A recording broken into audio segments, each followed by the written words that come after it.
Osama Nassal is a Palestinian affairs analyst and joins us live from Jenin, where those Israeli raids have been taking place and continue to take place. Osama, thank you very much for your time, first of all. Now, just days following the ceasefire between Hamas and Israel, what do you make of these latest raids and indeed arrests of Palestinians, including children, and yet more deaths? Yeah, it is really regrettable as the situation in the occupied West Bank is getting more complicated, difficult. Israel separated all the Palestinian cities and towns from one another, preventing the Palestinians' movement completely. And today it has started its military campaign against the city of Jenin and Jenin refugee camp. And it is expected that this campaign would extend to include all the region of Jenin and the north of this of West Bank, in line with the Israeli occupation government, a plan which is aimed to implement the ultimate deal, or the deal of the century, that Donald Trump declared in his first term in office, by keeping large areas of the West Bank as buffer zone, separating the Israeli colonial settlements from the Palestinian villages and the Palestinian towns. So we are talking about at least 30% of the occupied West Bank would be annexed by Israel. And I think the implementation of this colonial plan is starting with this military campaign against the Palestinian city of Jenin, because we know that most of the Palestinian resistance is concentrated in that region, and they try to crush now the Palestinian resistance in order to pave the way for more settlers and more settlements in the occupied land. Osama, you mentioned US President Donald Trump there. He has now lifted sanctions on illegal settlers in the occupied territory.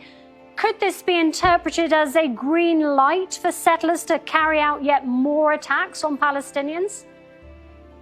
I think that when Donald Trump convinced the Israeli occupation prime minister to agree to the ceasefire deal in Gaza, he promised to compensate him by allowing him to do whatever he likes to the Palestinian people in the occupied West Bank, because we know that Israel was bombarding Gaza, but the Israeli eye is focused on the West Bank and Jerusalem, as Israel doesn't even recognize the right of the Palestinian people to exist in this part of the land.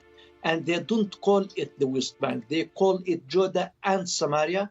And we heard many statements from the different Israeli government officials talking about increasing the number of settlements, promising the Israeli settlers to bring another million settlers to live in the occupied West Bank. And this military aggression against the Palestinians in Jenin that would extend to other areas in the West Bank, I think is the start of the implementation of Trump's deal of the century. So the issue here is not only Jenin and Jenin refugee camp, because when we talk about the resistance in Jenin, we are not talking about organized and well-armed groups. We are talking about a number of young men with light rifles, and even they don't have enough magazines or bullets. But the plan is very political, and it is part of the decisive plan that Smotrich announced years ago, which is aimed to end the situation in the West Bank by annexing more than 30% of it.